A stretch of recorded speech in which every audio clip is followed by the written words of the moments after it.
place to get started is, rather than me reading your bio and getting half of it wrong, while you sit there and cringe, I'll just ask you, please give esteemed audience an overview of your background. Yeah, sure, absolutely.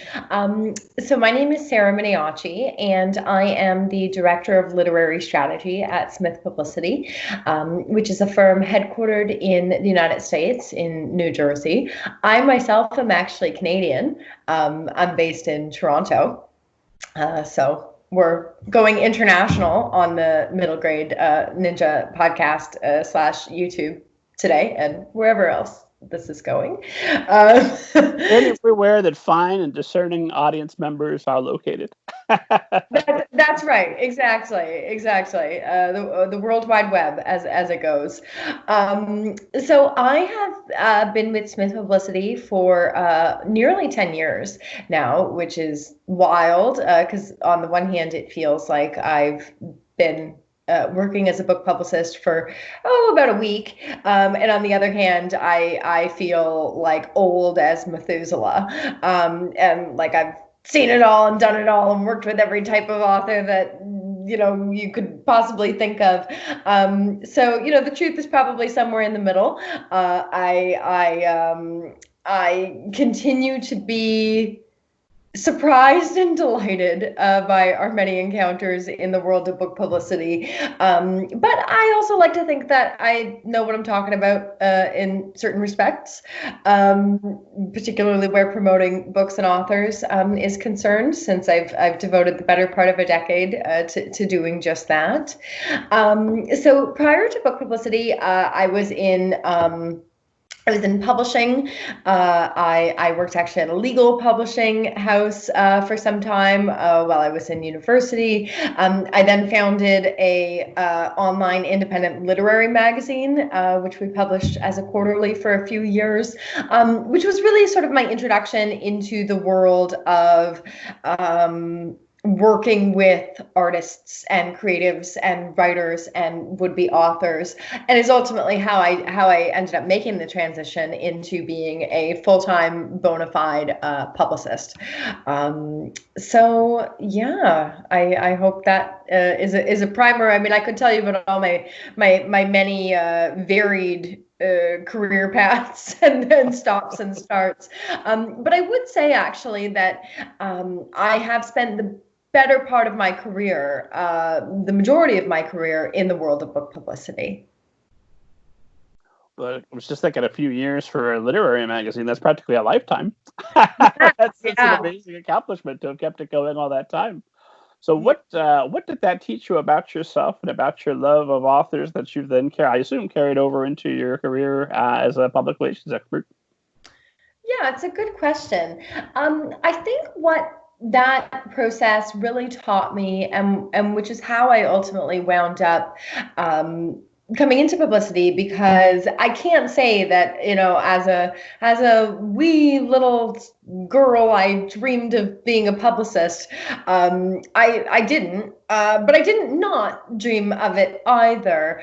I think I just always envisioned myself working with and facilitating, coordinating artists and writers and creative people. I was always a voracious reader as a young person, and I still am. And I love music, and I love visual art and painting, and I love performing arts. And the arts were always where I was drawn. Like I'm not a science kid at all. You could find me in English. You weren't dreaming of being an accountant as a wee little girl?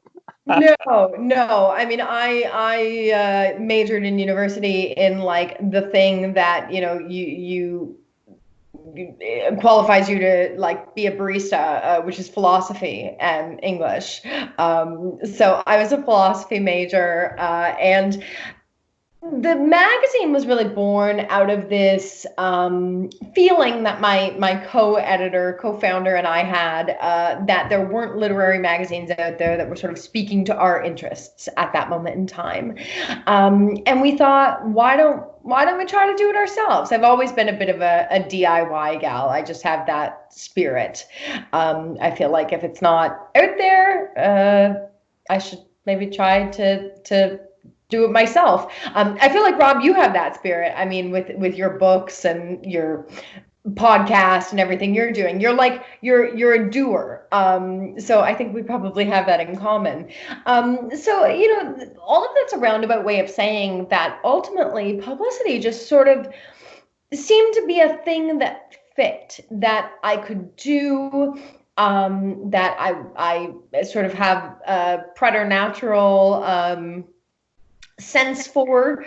While I wanted to be involved in the arts, in the literary community especially, I've never personally had like a burning drive or desire to be the artist. I always knew that my role would be behind the scenes, and that's sort of where I like it and where I'm more comfortable, and where I think I'm better at it too. I don't think I'm even capable of doing what my authors do, really. And so just out of curiosity, when did you realize that about yourself, that you didn't want your name on the book, you wanted to be the person that had multiple authors that you're representing and bringing their dreams to them? Yeah, I think the magazine was where that really started to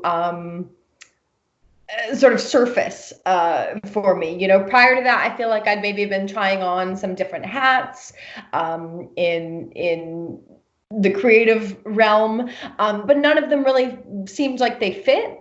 I loved music, but I didn't want to be a musician. I loved literature, but I didn't really want to be a writer.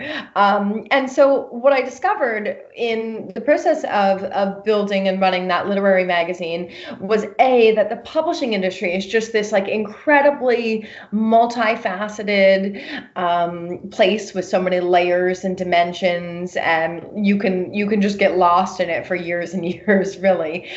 So that really intrigued me and fascinated me. And then the other part of it I discovered I liked was the sort of bird's eye view of having all of these contributors, all of these writers, photographers, artists who I got to manage and sort of pick up a little bit of their magic and a little bit of their energy and get into what they were doing and help them get the word out about it. Because something that I discovered at that time is that people who are really creative aren't always the best at telling the world about what they're doing. They find that process sort of daunting, or just don't even know how to describe their own work. It takes that sort of third party to say, this is what you're doing, this is how to market it. And I actually discovered at that time in running the magazine, because we would do all of the things that one does to promote a new magazine launching our issues. We would have parties, and we would vie for media coverage locally and within the publishing industry. And I discovered that piece, that traditional earned media piece, was something that I both enjoyed doing and somehow had a knack for. In our first year of running the magazine, we got some tremendous media coverage, both locally here in Toronto as well as in the publishing industry. Like New Pages named us one of the 10 best new literary magazines, and it just sort of snowballed. And later on, years later, people said to me, how did you do that? And at the time, it didn't even occur to me like it was something that was hard or that I shouldn't have been able to do at that time. So I think in many ways, my ignorance was sort of a gift. I like to imagine there's this moment while you're doing that, you're like, I'm trying to think of like a Robert Redford with his bat in The Natural, and you hold it to you like, oh my God, this is the me. I swing it and it feels true. This is what I do. Was that the moment? I think so. Yeah, I've never heard that analogy, Rob, but I love it. Well, I came up with it on the fly. If I had more time to sit and think, I'd probably come up with a more timely example than a Robert Redford movie that came out, I think 30, 40 years ago.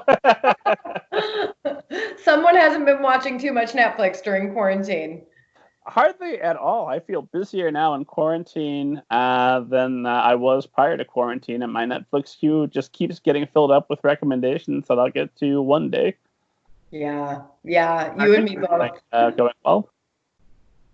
I saw it on Twitter. It was an agent. It's not an original thought, but I can't think of who it was. Somebody that I've talked with at the blog in the past said that when people were complaining about reading because, when your mind's in kind of panic mode a little bit, oh my God, there's a killer virus going around, the world's on fire. It can be hard to focus. I do find it a little bit of a challenge to write my own things. But as far as reading other people's things, it's never been better for me in terms of reading, because I want to get lost in that world.